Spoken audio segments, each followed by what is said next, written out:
You're listening to the SojuTalk Nation podcast, episode 50. On today's episode, BunniUwus and flacolui join the show to discuss July in SojuTalk music. So sit back and chill with friends. You're listening to the after show with the SojuTalk Nation.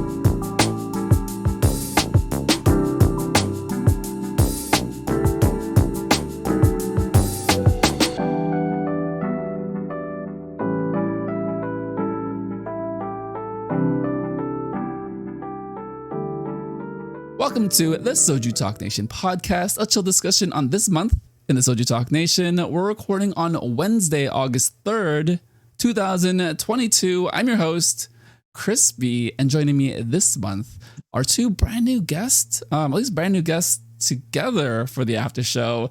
The first guest is a very world-renowned anime convention expert. Someone who dabbles in cosplay, someone who's just very well known, who has her own avatar on the internet. If you're watching the YouTube version, you can see this amazing piece of animation. The one and only BunniUwus. Welcome to the show. I'm never going to live up to this hype. But hi, no, I'm really glad to be back. It's going to be a lot of fun again. So It's a very well-warranted hype. Let's put it that way. You are an incredible person. The second guest we have is also an incredible person. He is a very big ITZY fan. So I imagine we're going to be talking about a lot of ITZY today. I told him to bring some alcohol. He doesn't have any this week. It's okay. We're all alcoholics. Don't worry. You are very welcome here. Next time we will have soju. The one and only flacolui joins the show. Welcome to the show, sir.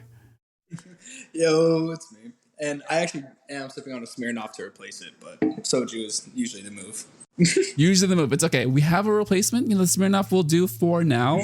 As long as we get a little bit of buzz, a little bit of chaos, I think it's going to be totally fine. We're totally going to be fine talking about all of these 50 songs for the month of July, I'm sure.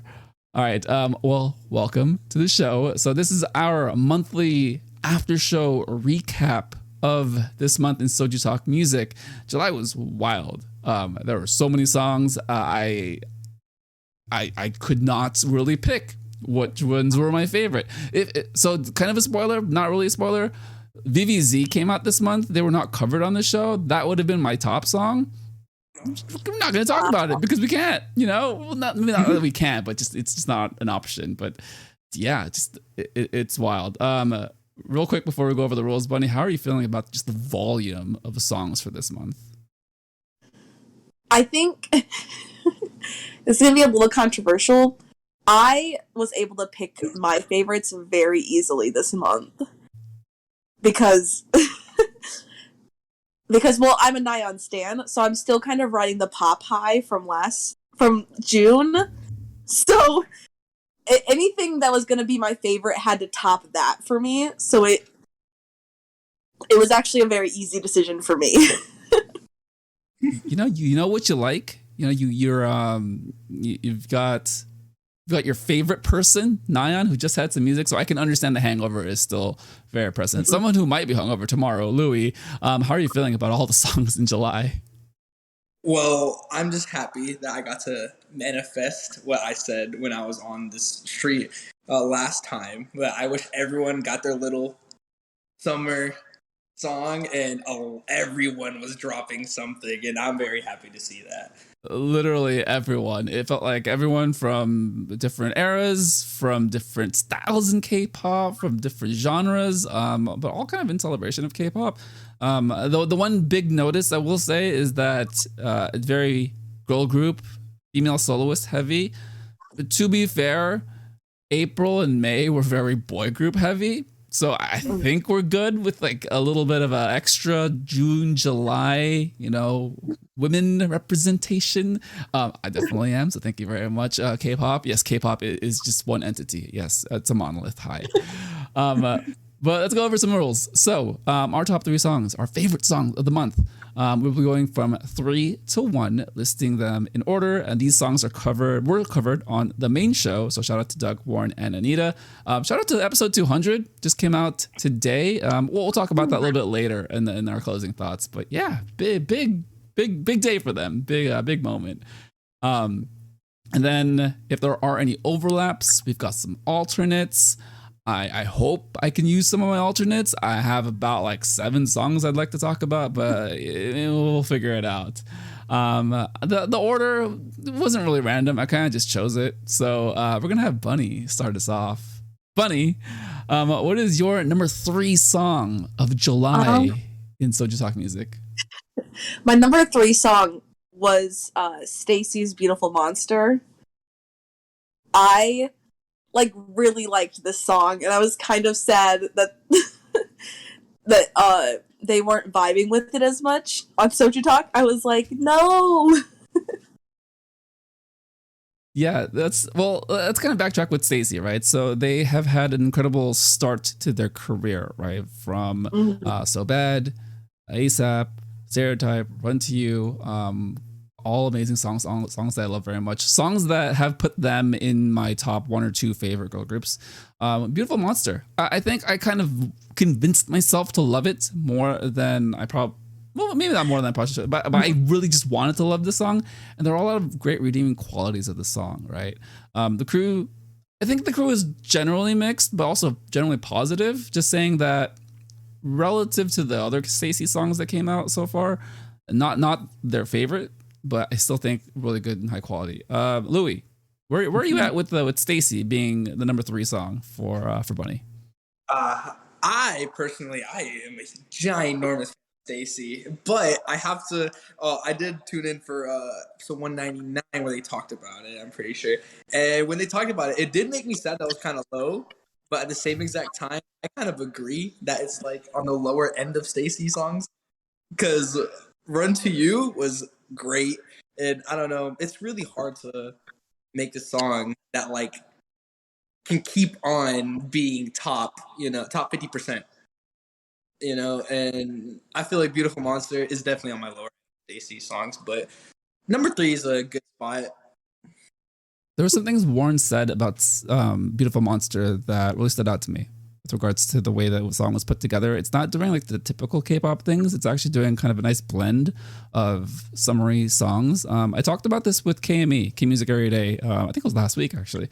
That this feels like retro throwback of 2010s, right? And by that I mean this is kind of the EDM phase of what was really popular in that time. So he brought up Calvin Harris. Bunny, how are you feeling about kind of that comparison and this doing a few different things within K-pop, but kind of drawing from inspiration from the 2010s, what was popular in EDM at the time? I definitely see a lot of the 2010s. The reason why it drew to me is because it's one of those songs that I scream sing in the car. I just think it's and now I'm looking back at it, a lot of my other songs in that category are Kelly Clarkson, other 2010s type of things. So it makes sense that it's in that category. I hadn't even thought about breaking it down into where it fit genre wise. I can imagine you just singing your head off during the chorus with Yoon and Sheehan. Oh no, you're right, not well. Extravagantly, excellently. What are the other words that I can use? I don't know, because it would just sound so amazing. Louis, is this a song you're singing off the top of your head, just in a car, or do you have other things that you kind of agreed with regards to the crew, specifically kind of Anita, kind of being a little down on the song? What were your thoughts and feelings when she was the one that was a little bit of the contrast to Doug and Warren? I actually I don't know. I agree more with Warren, mainly because Run to You is the type of song that I would play in my car. Beautiful Monster it's a good chill song. I'd play it. I'm not screaming at the top of my lungs, but it's just, I don't know, the way they set up Run to You with the pre-chorus and then the chorus, and then just how the beat was just great. And comparing it to 2010s is a really good comparison, but it's just still lower on the list for me. Yeah, I think definitely lower on Stacey's overall discography, but I did like the approach that Warren was taking, that he just wanted to talk about the song on its own, right? And there was a lot of unique moments to different elements of the song. I mean, you have Guitar Girl CN, right, which is kind of cool. And the chorus is a little dramatic. I will say that's one of the parts that hasn't stuck with me over the past week and a half of listening to the song. But I think just overall, just Stacey, them as a group, and their vocals being so characteristically distinct, really just makes this very enjoyable for me. So it definitely is in my top 3, but I will select something else when it is my turn. All right, Louis, what is your number 3 song for July? My number 3 song, Heartburn by Sunmi. I'm so happy you picked this one. Give me your thoughts. How does this one make you feel? This one puts you in an emotional like mood, right? Something that's kind of like the Dog Days of Summer, even though it came out in the beginning of July, end of June actually, but covered on the show in July. How did this one make you feel? I mean, it's suddenly just all the emotion in the world, and kind of a cool story in the music video. Yeah, it just, I don't know. It was one of those like sleeper hits for me because I feel like it came out around the same exact time Pop did. And not gonna lie, I kind of threw it on the rug for a little bit. I'm like, you know what? Like, it came out when all these other songs came out. And I'm just like, you know what? Something is good. I've heard before, right? And then like, I actually like listened to it. I'm like, wow. It just shook me. It just shook me where it's like, okay, this is really good. This is different than all the other songs. Like, you can definitely take this song and put it in its own category compared to like all the other songs that came out this month. And that's why I love it so much. Yeah, no, this song ages really well, I would say. It's I mean, it came out a little bit earlier in the month, but I go back to it, I'm just like, this is incredible. I think after like the initial release and the hype and even like the promotional period for Sunmi, after that's all died down, coming back to the song, music video, and her stages, it's kind of magical, right? Bunny, what are your thoughts about Sunmi kind of being a woman lost in time, falling in love and having different heartbreaks at different moments in time?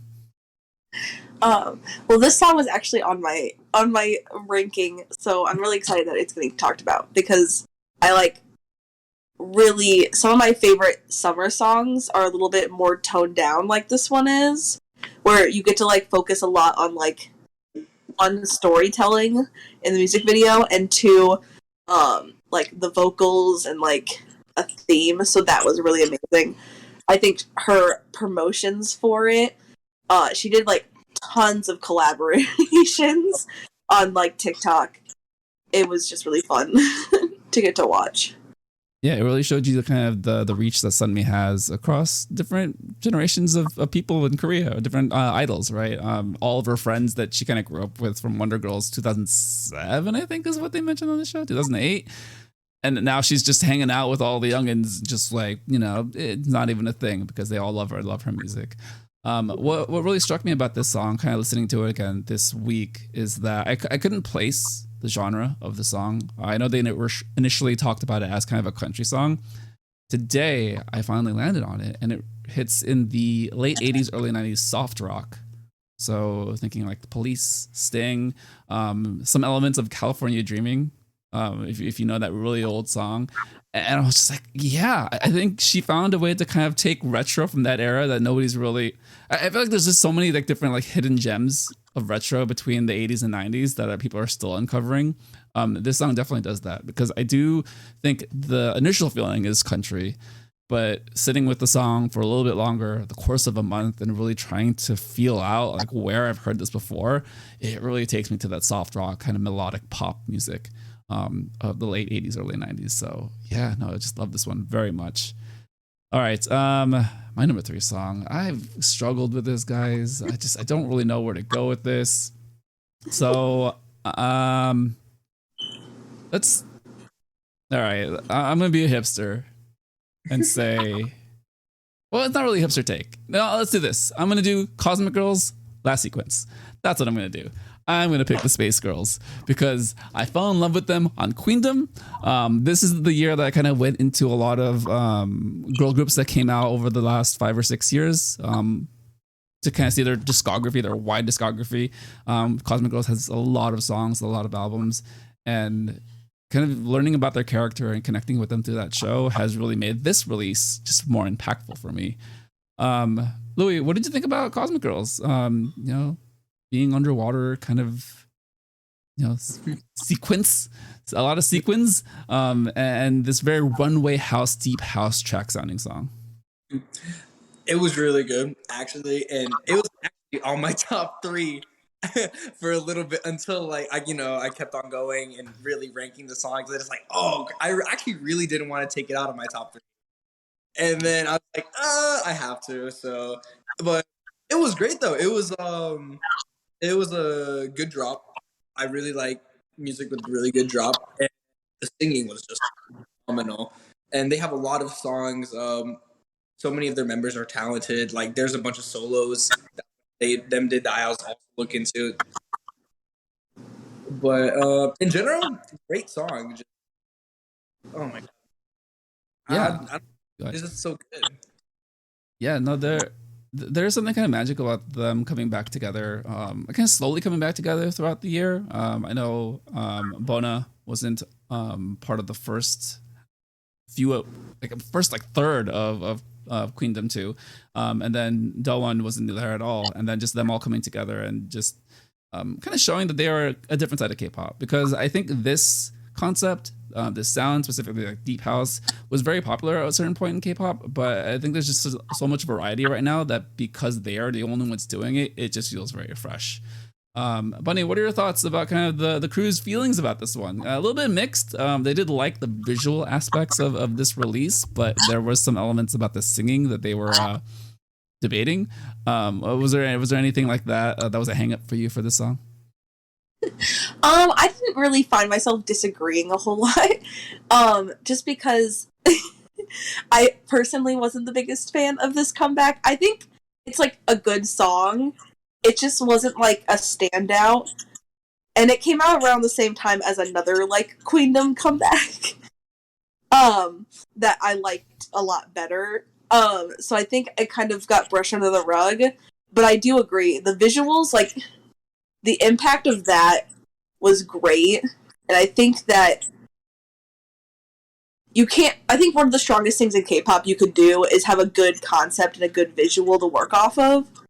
So, at least they won on that part, for sure. Yeah, I mean, there's some overlapping visual concepts and visual themes throughout the month, right? I mean, you do have very runway model-esque, just like gorgeous human beings, but also they're underwater. There was another artist that was underwater this month. And then you did have the Queendom 2 overlap with 4 groups over the past, 4 weeks, I would say. So, shout out to all of them, all their friends just hanging out on everyone's TikTok. But I just think it's just great to see. And I love Exy. So hi Exy. You did great. You did great. That brings us back to the top. Bunny, what is your number 2 track of July? So I'm gonna have to pull in one of my alternates for it. I'll go with Sneakers by ITZY. I feel like you just stole with Louis. No? I'm sorry. I'm sorry. He's still heartburn from me. So but I'm a huge fan of like just about anything that ITZY puts out. And for me, Sneakers was kind of a return to, like, the Icy era, like, that kind of sound, which is, like, probably my second favorite ITZY song of all time. So I was I was probably one of the only people that was, like, yes, I'm so excited for this. I don't care if they're not doing a Regal theme. And I loved every bit of the music video when it dropped, and I just think the girls shine, so...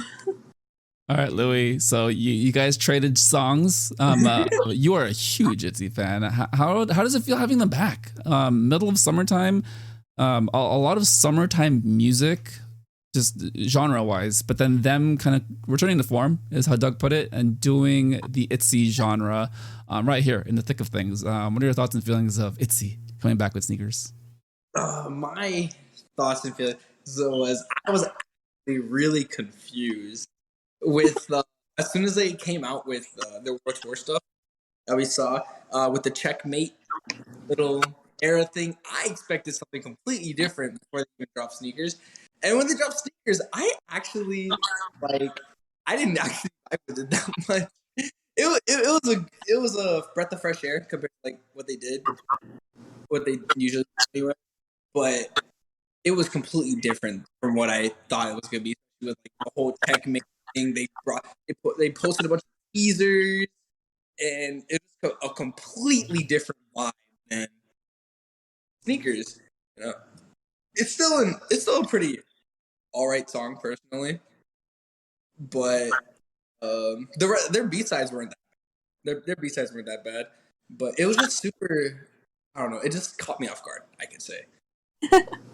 Yeah, I will say the promotions leading up to it, the teasers, a very different feel, right? Because you get the Checkmate, the chessboard. So I think it did play into the regal aspect of the music video, but the sound very different. I really like the song as well. It does have just a lot of the characteristic Itzy quirks of everything. I said this on our Itzy Checkmate review that this is a +1 to Swipe from the last album. Two very similar songs. I put them back to back on a playlist and they just sound so well going together. And I think this is kind of the direction, kind of rediscovering that old Itzy sound, being different, being odd, being quirky, dancing like crazy, great choreography that's just like very full of energy and character. But then, doing things that are just very familiar. And I think this is a good step in returning to that familiar with Itzy. So hopefully they get another one, hopefully this year. I mean, we're halfway through the year, so maybe they don't. But they start off at least 2023 headed in this direction. So I'm just excited for them to come back. All right. Louis, what is your number 2 song for July? My number 2 song is Sparkling by Chungha. I really like the song. It was one of those songs that, again, caught me off guard, and just I heard the pre-chorus and everything. And then I was just driving in my car. And then as soon as the main chorus dropped, I just, my hand just automatically went to the volume and just turned it all the way. And I'm just like, this is it. This is the number 2 song. It was great. I love this song. This is my number 1 song over the month. So I will have to have an alternate now. No, I loved everything about this song. The crew did a great job kind of celebrating and explaining in small doses kind of the career trajectory of Chungha, right? I mean, they talked about her from Produce. They talked about her first couple of releases. I specifically wanted to talk about the first 2 songs that made her really popular. And that was Roller Coaster and I Just Want to Love You. I think that's the title of that one. 2 songs that sound very similar to this, right? If you kind of go back into her discography, this is what she was originally very famous for. A bright summer high energy song. Those songs were more EDM. This is doing retro, but I love the fact that Warren detailed that they're taking retro tropes, but doing something a little bit different. Very, very subtly different, right? And I think all of that kind of rests on her vocal ability and the fact that she does it so cleanly and you don't notice how good she is, all while as a performer is just absolutely killing it. Bunny, where's Chungha for you? Did this get swiped as well? No, it doesn't top 3 for me, but it's one of those songs that when it comes on the playlist, I'm definitely happy it's there. I just don't cue it up very often, but it's one of those. I love Chungha because she started off being known as a dancer, and obviously she's still an amazing dancer. But I think a lot of her more recent debut comebacks have been really showing off that she's a dancer, but she's also a really great vocalist, which it's nice to get to see them highlight some of her other abilities. And she's still killing the choreography, so yeah. Great dancer, effortless. I think there's just a lot of effortless moments in the way she dances and the way that she captures a lot of very I don't even know if it's quirky, but just very passionate representations of like the song, right? Or interpretations of the song, right? Whether it's dancing to the lyrics or like doing the subtle like look away and then looking directly at the camera with like a smirk at certain elements. It's just like, man, it's like she knows exactly how the music's playing out and how to express it, which is like so much, I don't even know, like just passion. It's like, I don't want to get to this, like it's not alluring in a sense, but it's like so matching of what the song is trying to say, right? It's just, yeah, she's great. Wow. My brain just stopped. I do want to shout out a couple songs on the album. I think it's part one of an album. I think it's going to be an amazing album. I really loved California.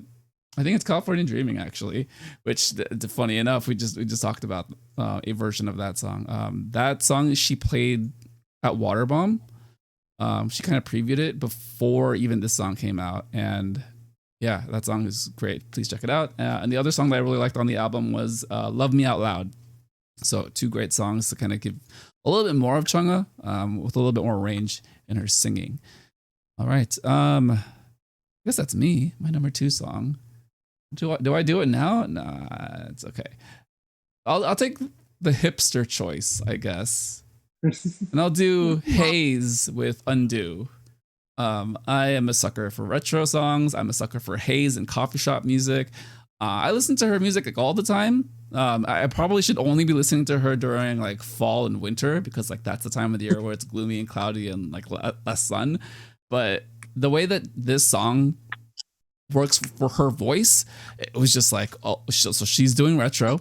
She's doing all the neon in the music video, and she's kind of doing it with a certain level of energy that's up a little bit more than what she's typically known for. And I kind of love the fact that she and Sunmi came out at the same time, where it's like a really nice blend 1-2 of songs that you can kind of put together on a playlist. Bunny, what are your thoughts on Haze and Undo? I think when it came out, like, because it was really early in the month, it made my chart. Like, I think she was like, I think it was number 3. And I do really still like the song. I just think there's so many strong contenders. But the thing, I'm still a sucker for retro. Like, I don't care how many years it's a trope in K-pop. Someone's gonna drop like neon colors and like a retro sound, and I'm just gonna eat it up because it just hits a sweet spot. And I think that there's like no doubt that Haze her vocals fit really well in that style. So yeah, absolutely love her tone. It's very characteristic Haze, like kind of airiness to it, with a little bit more, with a lot of like sad emotion in a song that if you just listen to instrumental, it's a very like high energy, like retro song.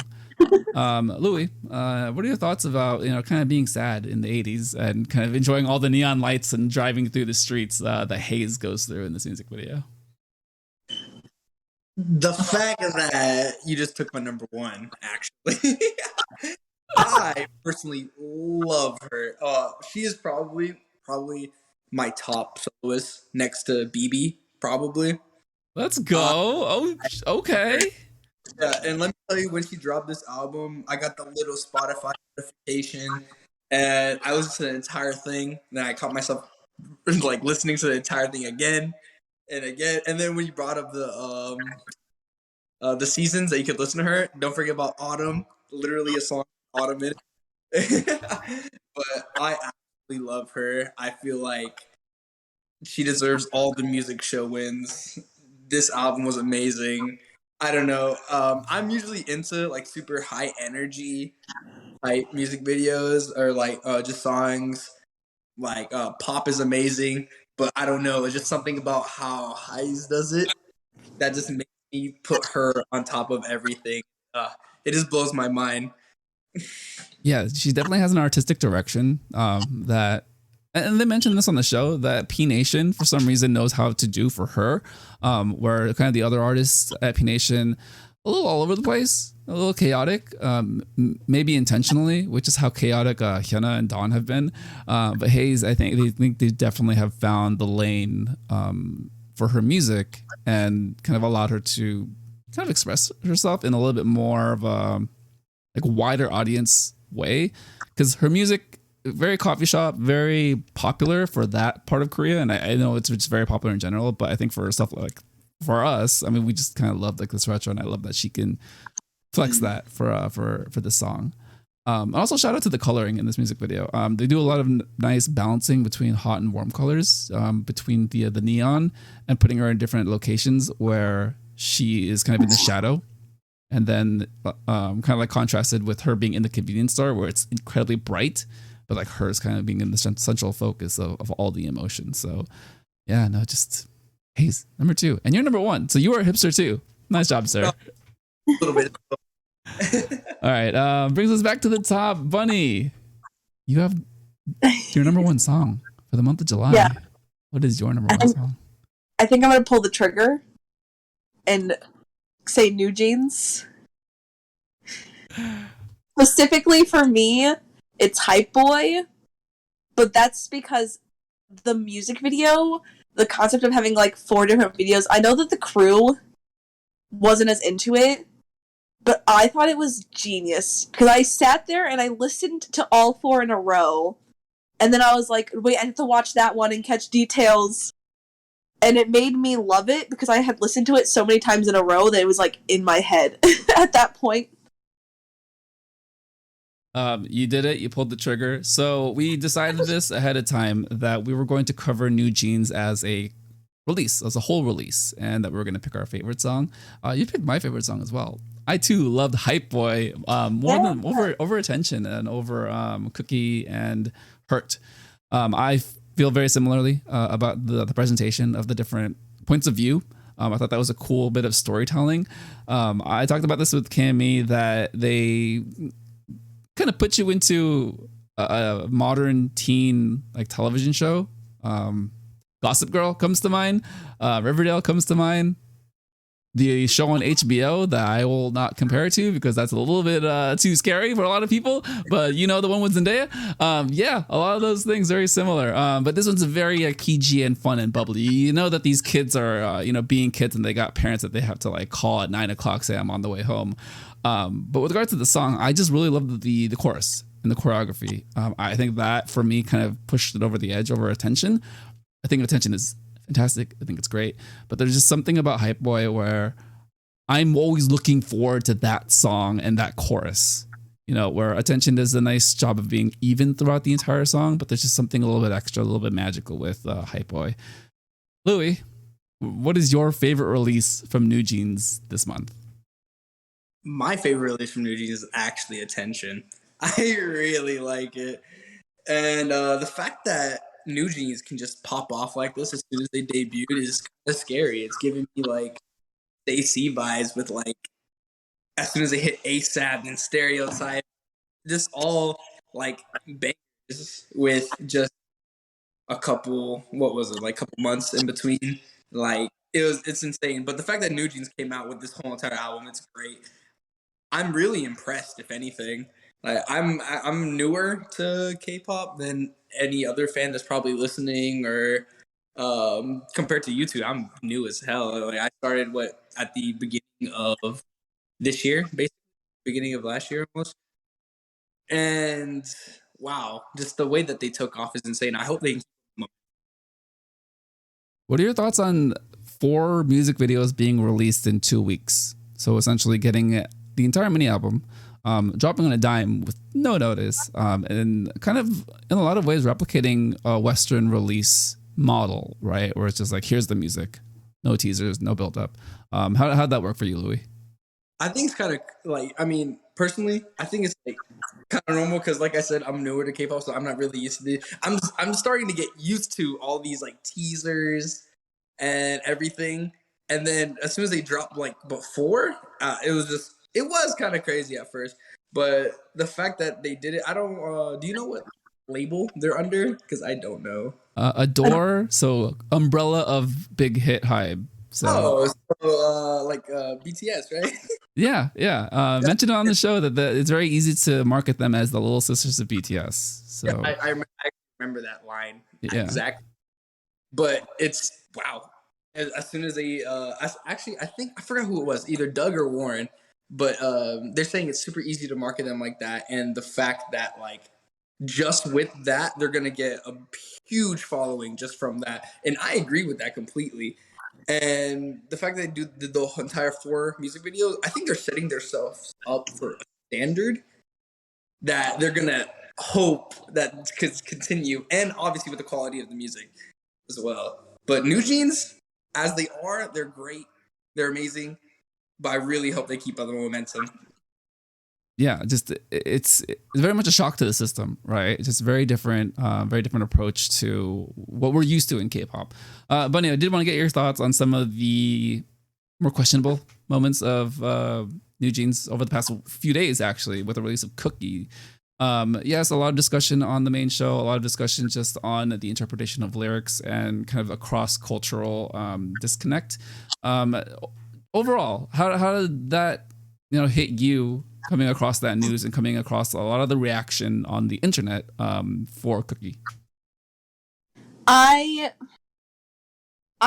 a big component that, like, we can't judge like a K-pop group off of like Western standards and norms, because yes, there's like an American connotation for the word cookie, but we don't know how much like that went into the making of it.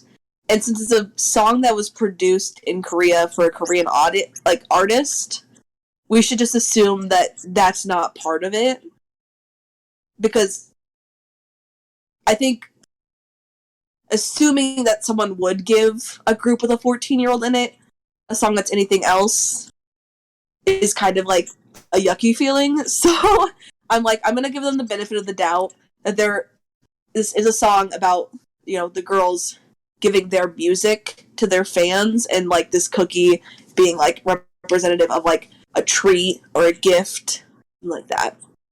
Yeah, and Doug did make a good point on the show, right? Kind of drawing a delineation line between intent and perception.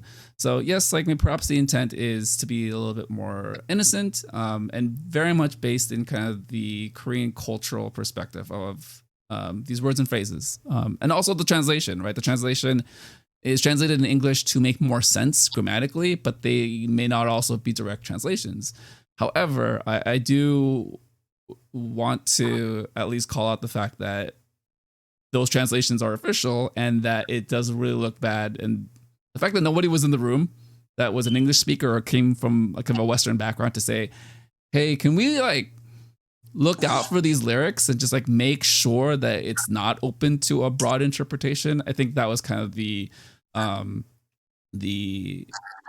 what's it called? The misstep in all this, right?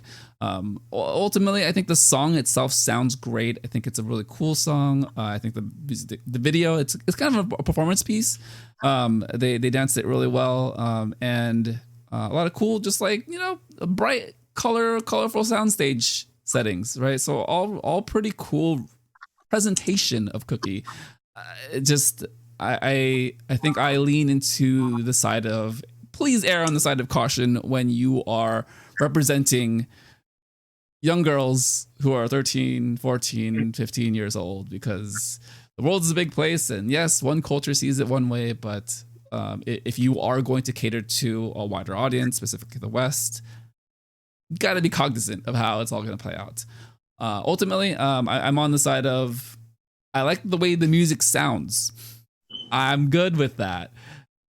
I may not engage with Cookie, but I will like to know more music from them in the future. And I will definitely be on the lookout, because I do really like Attention and Hype Boy a lot. Like, those are freaking great songs. So yeah, just a lot of spice this month from New Jeans. We had the high, we had the low, we had the conflict. Just like, oh man, it's like everything in K-pop all in the matter of like 6 days. So just a whirlwind of stuff. All right, Louis, what is your number one song of July in K-pop? Ooh, it was this is very difficult, especially due to the fact of that my number one was stolen from me under the rug. Sweat. But oh my god, because I'm really debating between two right now, because I had two lined up, but I can't decide. But I guess I'm going to choose Purple Kisses, Nerdy. Thank you. I love this song. I'm so glad we got to talk about this song. What about Purple Kiss and Spooky Girls? Are you feeling about this song? The main thing that I'm going off of is the amount of growth that they showed. Because I was, I don't want to say I was a Purple Kiss fan, but like I definitely, like whenever I'm listening to music on Spotify, I look over to the people also search for these artists, and I just click on them. I found Purple Kiss one day and I listened to all their songs, and then Zombie came up, and I really like Zombie. Zombie is a pretty good Purple Kiss song, and then I heard E, and I'm like, what a different, well, not completely different approach, but it's a different approach that they decided, and the chorus was great. Their singing was phenomenal, and I feel like they could go really far from here. And hold on, let me, because I always look at these, but they currently have 502,000 monthly listeners on Spotify, and I feel like that's gonna grow. Like if they release like another album with that level of how can I say, quality, there you go, that level of quality, that they'll be able to get 1 million in 2 months probably if they release an album like that. Bunny, does Purple Kiss, remind you of cosplay enough? Being a little horrorcore, a little fun, a little spooky. Doug did say this song could have been great in October. I'm good with it here, but also now do a song in October, please. How are you feeling about Purple Kiss doubling down into kind of the weird and haunted feel of their music? I love a strong concept, so I'm really glad that they're like continuing down this road, because like I think especially when you're a K-pop group not from a big three company, you have to have kind of a clear trajectory. So when we get a Purple Kiss song, we know that it's going to be like a little bit spooky or, have those kind of vibes to it. And that I look forward to. That makes me excited. And I love their concept. I've loved it since Zombie. I will keep following it probably for many more years. Yeah, it does feel like Zombie was a nice starting point to kind of push us in this direction, and then they kind of went full cheese into kind of the horror elements of their song. I do like the strings. I think the strings do give it that horror personality, kind of that energy of being chased in a haunted house. Is kind of my feel for it, right? They do have a little bit of Mamamoo cheese, but more specific to a horror concept, right? Like it's a very specific concept, right? You do get the feeling of this is a horror-esque group and song because of just the way it was put together. Shout out to Delmonic on the server. He is a very big Mamamoo fan, very big Purple Kiss fan. We are very big Nagawon fans. Go from Produce 48, the center, vocalist. My not speaking is because I'm trying not to die and simp too hard. So I'm just going to pause and we're going to be good.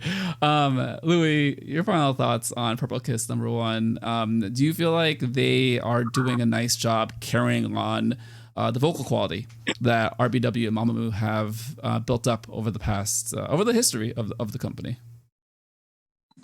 Completely, yes. I love what they're doing right now. And I wouldn't say y'all are comparing them to Mamamoo, because Mamamoo obviously has great quality. They all have their own solos, which just shows how versatile they are, especially Hwasa. Hwasa probably has the most solos out of all of them. But as long as they get their own, I feel like, individuality, because Mamamoo is known for being themselves. They have probably the best K-pop clips at their award shows. Even it really shows that they are them, and I feel like if they give the opportunity to them, Purple Kiss, I feel like they're gonna be like great, like Yeah, no, I do think, I mean, they are part of the rookie class that came out end of 2019, 2020, right? So, and this was a reflection point for the crew this month. It's just, I think if New Jeans is kind of the end of that timeline, we have just seen like a 2-year run of like incredibly powerful and a great passing of the baton, passing of the torch to this era of girl groups, right? Especially from the larger companies, especially from the well-known companies. So Purple Kiss going in the right direction. Just very likable and unique, right? I think they are able to separate themselves musically from the other groups. All right. Definitely. My number one song. It does feel like we've covered the entire gamut of songs this month. I think we did a nice job of doing that. I could do the hipster take. I can kind of throw a little bit of love to a boy group. I'm kind of caught in between, and I'm caught in between two boy groups. So I mean, you're going to the hipster take twice. So true. I've already done the hipster take. So I'm going to. I mean, it's new. I just heard it, and I think there's a lot of recency bias, so I'm just going to lean into that. We're going to go with 80s and Gorilla as my selection as a top 3 song for the month of July. I think this song was super surprising. I did watch some of Kingdom, so I did generally know how 80s are as far as performers and their music. I know their music. I don't listen to very many boy groups, but this one exploded off of the first like 5 seconds of listening to it. A shock to the system, a lot of bass, but it worked, right? It wasn't like offensive or jarring. It was just like, oh, there's a lot of energy here, but it's all very controlled. I did like the way that the crew described the screamo rock, kind of the interesting mix there. I got a very operatic feel to it. I know the go-to is to compare it to My Chemical Romance, but I do actually feel like there's a lot of My Chemical Romance elements specifically in the chorus, and it's very dynamic there. I don't know the members because there's a lot of them as well, but I'm going to try now. Bunny, do you have any experience with ATs? Can you help me out? Can you hard carry this? How did you feel about Gorilla? Fairly new song, but it did come out in July, and it surprised the heck out of me. Wow, what are your thoughts? So I haven't listened to this song yet. cool. I have a little experience with ATs, but in general, there are very few boy groups that I get really excited for and like chase their comebacks. ATs, kind of since they strayed away from like the pirate concept, has kind of fallen out of that list of boy groups for me. But no worries. Well, give it a chance. You do have the entire month of August to sit with this one, because I do think this may require the entire month. It's just when I first heard it today, I was just like, oh, this is, wow. This is July? All right, cool. I'll talk about it. Hopefully, maybe. Louis, did you get a chance to check out Gorilla by ATs? I actually did. It was super, how can I say, like, it was just so much going on, and I don't know how I would feel about it. I was listening to it. I showed it to my a girlfriend in the car, and she told me the same thing. It's like, there's so much going on.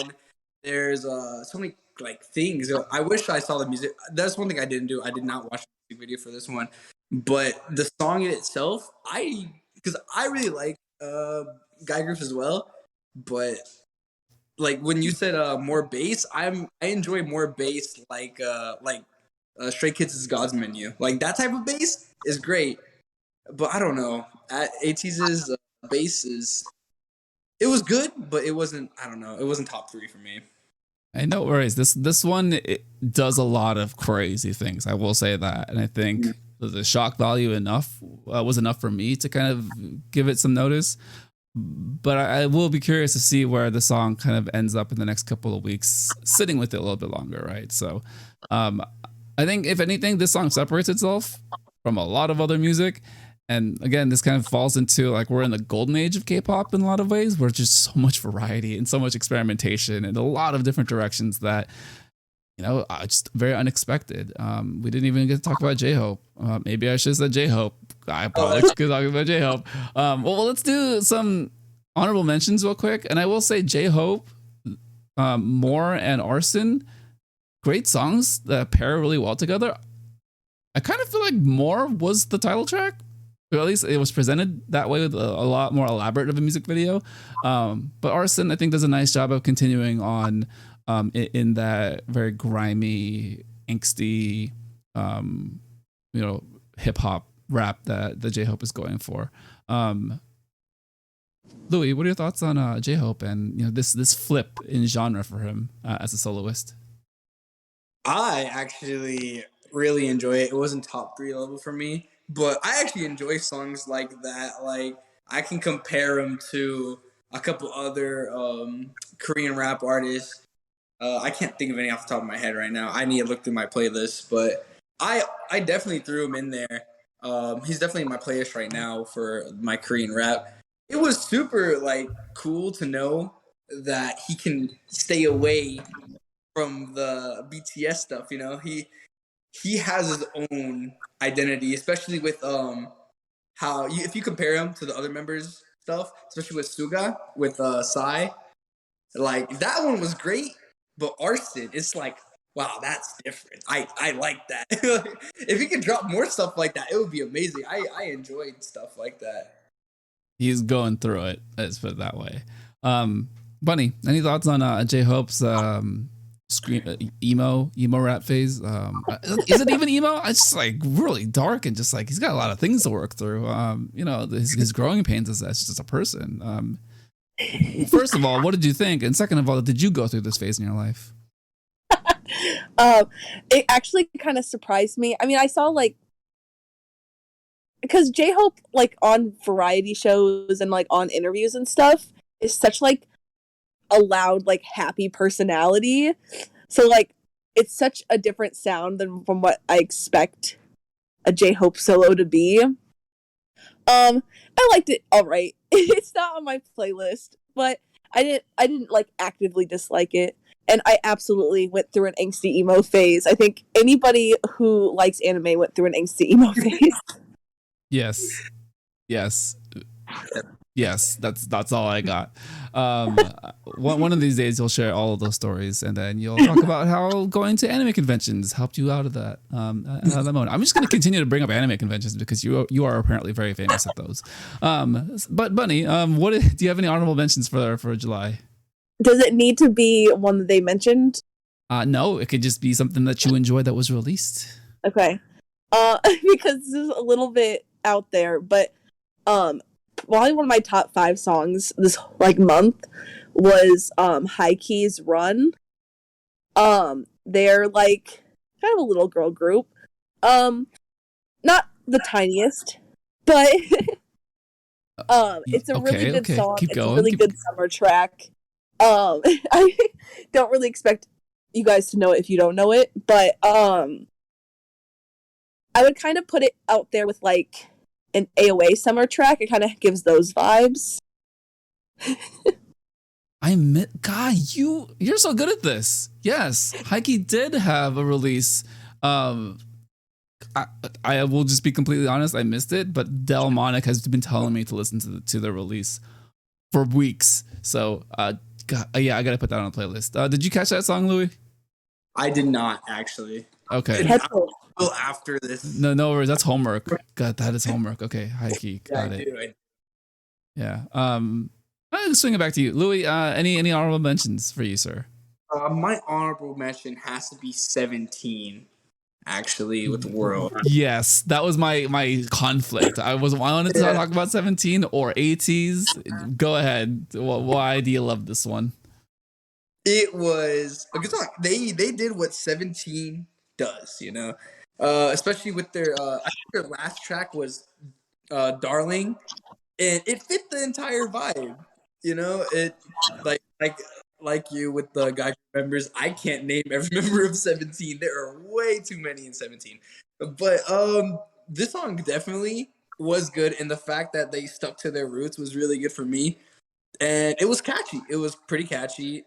Sadly, it wasn't top 5 for me.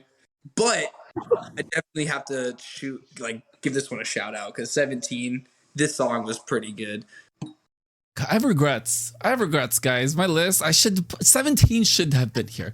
My God. 100% you're right. I do like this sound of 17 a little bit more than what we got with Hot. Yes, S-Coops, we get it. We get your body rolling. I know a handful of members, thanks to Nina and Koala, the big 17 fans on the server. Woozy's my guy. Yeah. No, That- listen. yeah, that's my guy. He's a cool guy. I like the fact that it's brighter. Again, retro. It's just like I'm a sucker for retro. Just a little bit of a sprinkle of retro, and they do it in a way where it has that 17 brightness. And then shout out to the production team for having the budget to be able to make that stage, because that stage is so cool, and the fact that they're able to highlight each member right throughout the music video, and it didn't seem like they were just giving a member screen time just to give them screen time. It felt very purposeful. Bunny, your last words on 17. What are your thoughts on what is it, underscore world? Is that the title? Yeah. I always like a 17 track when it comes out. This one I think fell a little bit short from Darling and Hot, but I don't think 17 can do wrong. Even like their notorious songs, people I won't name names because I don't want people to get sad, but songs that like generally aren't favorited, like I still like them because I think they have like a charm, and there's a reason why they're so big. So yeah, well said. I have nothing to add because I just don't know boy groups, but I know 17 enough to just say that this feels right. It feels right, especially for summertime. So guys, I think we just like knocked out like 30 songs. I don't know how we did that, but good job. Just teamwork right there. We're going to quickly go over the Spice King Soju chart for the month. Kind of give some highlights. So at the beginning of the month, we had some carryover from Nyan with Pop getting 2 crowns. Sadly, did not get the third. A little bit of a I wouldn't say controversy, but just like an expected stall in that momentum, right? And it's just like, yeah, Anita, you had to be the one to mess things up. But then we did get Chungha getting the whole spice. Flacolui, what are your thoughts on Chungha? Just like 3 weeks in a row, boom, boom, boom, just like taking all the crowns. And the fact that it does feel like 2 weeks in a row, just like everyone voted for Chungha. Just overall thoughts on how that turned out. I mean, I believe it. Chungha's a great artist. I mean, I'm newer to K-pop, but her album, what was it called? Kisin. It's the one with Bicycle on it. That album was great. Chungha really showed herself as an artist. This song was just great in itself. And I don't know. I just feel like she deserved it. I know I voted for her on that week. I know I did. So I don't really have much to say, really. Just I feel like she deserves it, especially off comparing to the rest that was on the chart that week. Yeah, just it's one of those really busy parts of the month, but then somehow she kind of pulled it through. Bunny, any thoughts on just how Chungha was able to be retired and kind of the trajectory of the Soju chart for the month? I was really glad that she got to Triple Crown. I think it definitely deserved it. She's obviously really talented. I'm sad Nyan didn't, but I'm not so surprised. I love the song, but I know that for people who aren't as emotionally invested in her would feel.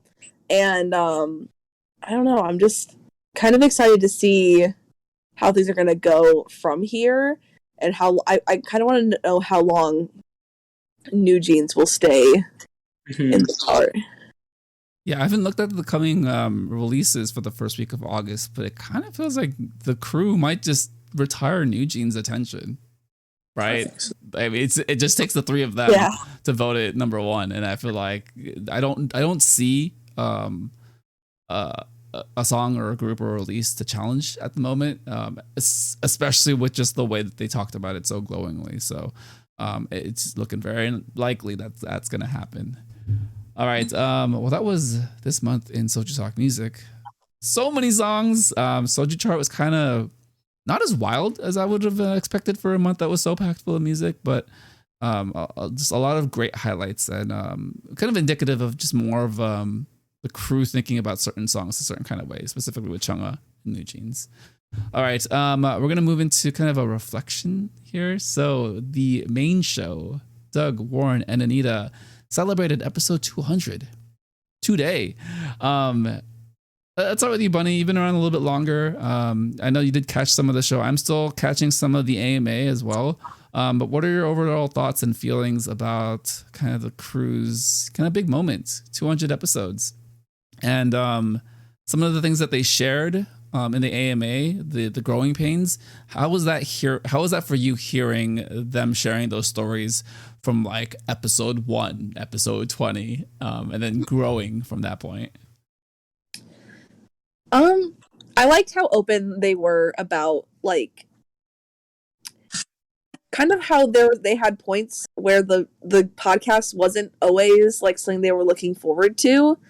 Because I think that, like, it's easy for us listening to it who get excited every week when the polls go up and, like, you know, do that kind of stuff, to think like, this is so fun. But, you know, they are putting in a lot of work for it. So I think it definitely made me appreciate, you know, how much effort and work goes into it.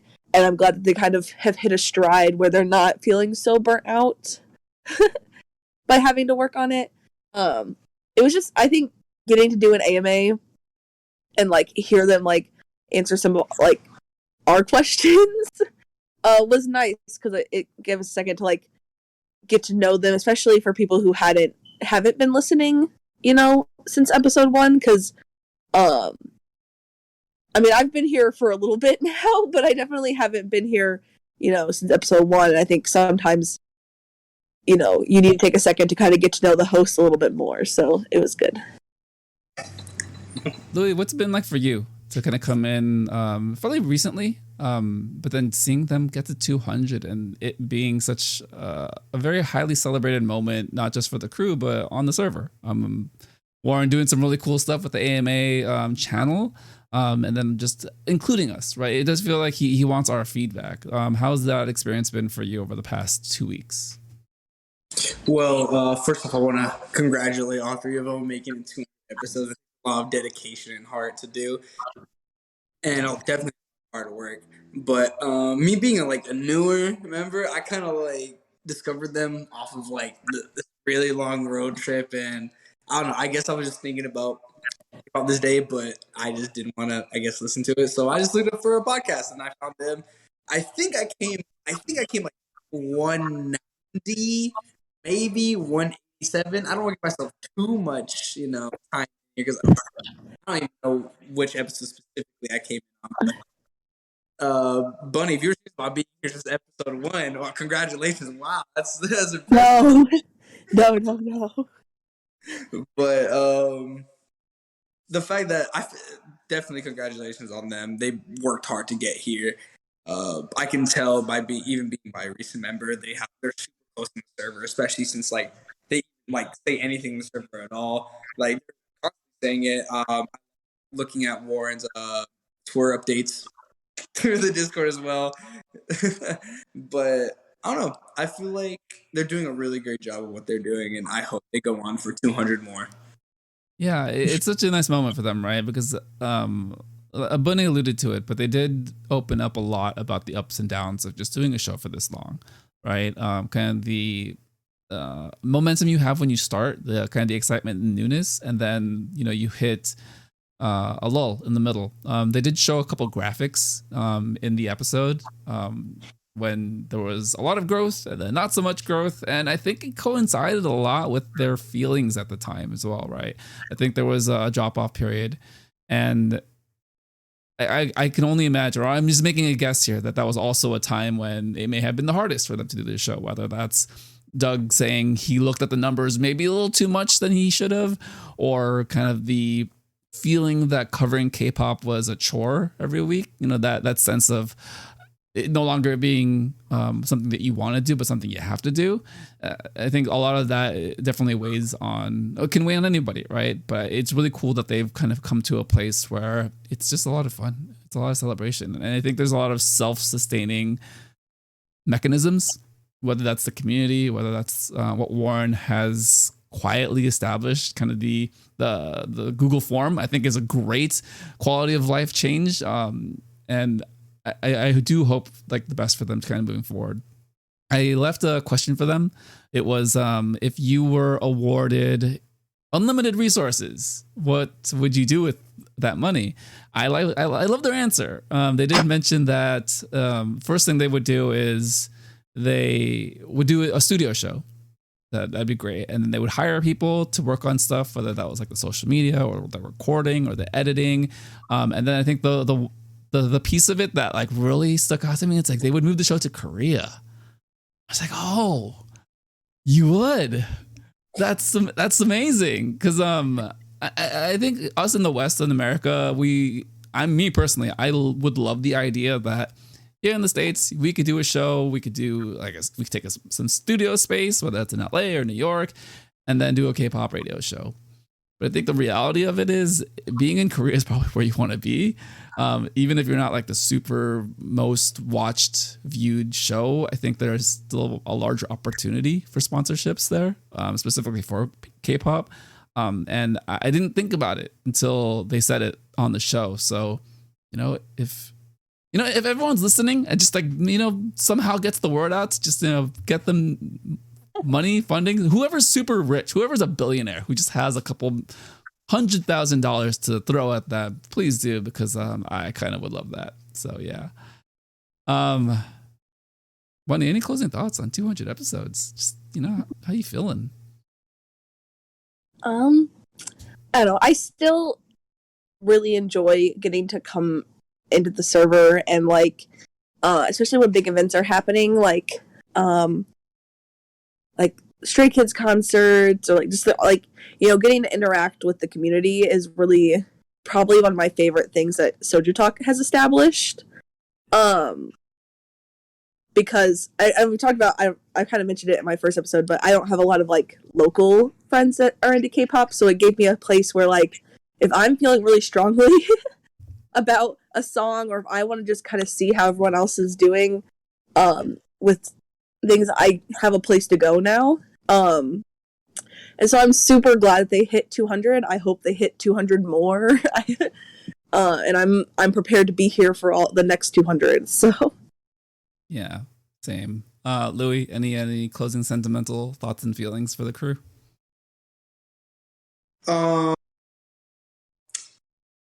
I love you guys, and I love what you guys are doing. You guys are doing an amazing job. Keep on doing what you're doing. We love you. Yeah, man. It's just so nice to have a home base, right? And I think ultimately it's kind of amazing that like a world of people can come together over something that's kind of niche in a lot of ways. I still feel like as much exposure as K-pop has just in international markets and music industry and entertainment, it's the fans like us that kind of make it what it is, kind of give it that energy and momentum. And it's just very meaningful that we have a space to come to that, we generally can access each other and are real people, I think, behind the keyboard and behind the text on the screen. So shout out to you guys too for coming on and spilling your guts and getting all sappy and emotional for the crew. All right, let's do a quick closing thoughts. It is August. It's still summer. It's pretty warm today still. Let's start with Louis. How are you, sir? How is your summer going? And how have you stayed cool? And have you gone to any K-pop things throughout the summertime? I wish, but with my line of work in the military, I don't really get many days off. But there was a little Dreamcatcher event close to me, and I wish I could have gone. I'm so jealous. Dreamcatcher was performing in Anime Matsuri and over there in Houston, Texas, and since I'm over here in Oklahoma, had the chance, but with work and everything, I'm not able to go. But I wish. But other than that, I'm just looking at all these other content that are being posted and everything. Recently, actually this morning, I saw that Alexa posted. She said she was coming to Oklahoma City. So I'm really hoping maybe it's on a weekend. I can maybe go to that. But other than that, my summer's been pretty just work. I'm just glad to be on my little vacation right now. And then waiting for, yeah. Yeah, that just came out today. Alexa is going to tour the U.S., North America. Oklahoma definitely is the spot. That's where she's from. hopefully it'll be a weekend and you can go see her and just like let her know and let her know you have a small little K-pop community that would love to have her as a guest. Doug, Warren, and Anita, I'm shouting you out. Get Alexa on your show. Bunny, how you doing? How's summer going for you? It's really good. I have been lucky. I did get to go see Stray Kids this summer, so that was a really big moment for me. And I spent a week afterwards just watching the videos and listening to the set list on repeat. But I think you had the post concert blues, post concert just emotional crash. I see. Yeah. I'm lucky to live close enough to Chicago that just driving up for an evening is pretty reasonable. And I've got Enhypens coming up in the fall, so I've got a lot of things to look forward to. Life, I just work, come home, anime, D&D, the usual stuff. That's right. We got to talk about D&D at some point eventually. I got to get Fanged Bard and you on the same show. That's happening at some point. I got to write some stuff. We'll make a K-pop D&D campaign. Oh, that sounds interesting. Oh my God. I've run one before, so. What is happening right now? I've only played D&D twice ever. So Bunny, you're just full of surprises every single time. I don't know, man. Jeez. I don't know where to go with that. Besides, concerts are amazing. It's great. Louis, seriously, I hope you get to see Alexa. I hope she just puts a date or just yes, I can make it. For me, I got about 16 days until I head out to KCON LA. So I'm looking forward to that. I just have the concert tickets for Saturday and Sunday. Shout out to Reach on the server. He helped me get the Sunday ticket. I think we're trying to plan and figure out Korean barbecue on either Saturday or Sunday night. We've got a couple other folks on the server who are going to be in the area. Head in the Clouds is also that same weekend in LA. So just a lot of people in LA that weekend. So we're going to figure it out. But yeah, I think just overall, that's my big thing to look out for. I just looked at the date and I just realized it is Wednesday, meaning that tomorrow, Thursday, August 4th, Luna is in San Francisco. I am seeing Luna tomorrow night. This time tomorrow, I will be seeing Luna. Life is just so busy. I would have gotten the notification on my phone because I have it on my calendar, but otherwise I just blanked out right now. But yeah, I took the half day tomorrow to go see them. So by the time you're listening to this, I'm either in line to get in or it'll be the next day or whatever day it is that you listen to this that I will be trying to recover from seeing them and telling Eve just how much I love her. All right, guys. Bunny, Louis, thank you guys for coming on. I feel like we were just so efficient today. We were just in and out of everything. You guys are incredible. It's amazing. I'm so glad you guys came on. Any final things, Bunny, you want to say to the community or just being on the show? Your thoughts, your feelings? Well, it was fun to be back on, and I definitely like getting to give my thoughts, even though I didn't know every single song that was brought up. Sorry, just one miss. It's fine. It's fine. It happens. But it was fun, and I'm just really excited to see the episode when it comes up, and I'll probably listen to it 100 times. That means a lot. Thank you, Louis. Final thoughts, just how you feeling, and community, and that's everything. I also feel the same way. I actually also had one miss with the song you brought up, Bunny. But I'm also really happy to be on it. And that one episode I was on before this, I also listened to it not 100 times, but about 5 times. I'm like, oh my God.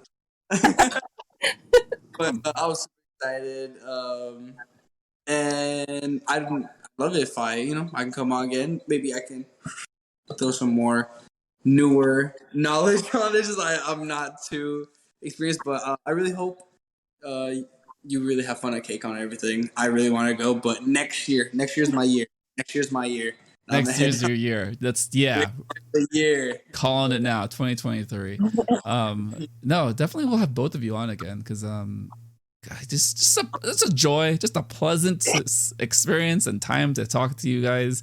And it has been a minute since I've had both of you on, so I think it was a good time. I looked at the calendar. I was like, who haven't I talked to in a long time?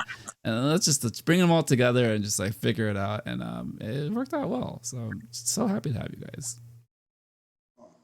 Yeah. All right. Well, that does it. Kind of a really efficient episode today. Let's sign out. Thank you everyone for listening to the SojuTalk Nation podcast, episode 50. Subscribe on YouTube, follow on Spotify, Apple Podcast, or wherever you listen to podcasts, and continue the conversation on the SojuTalk Kpop Podcast Discord. This has been the SojuTalk Nation for BunniUwus, and flacolui. This has been... Oh, this is Crispy, and this has been the SojuTalk Nation. Bye.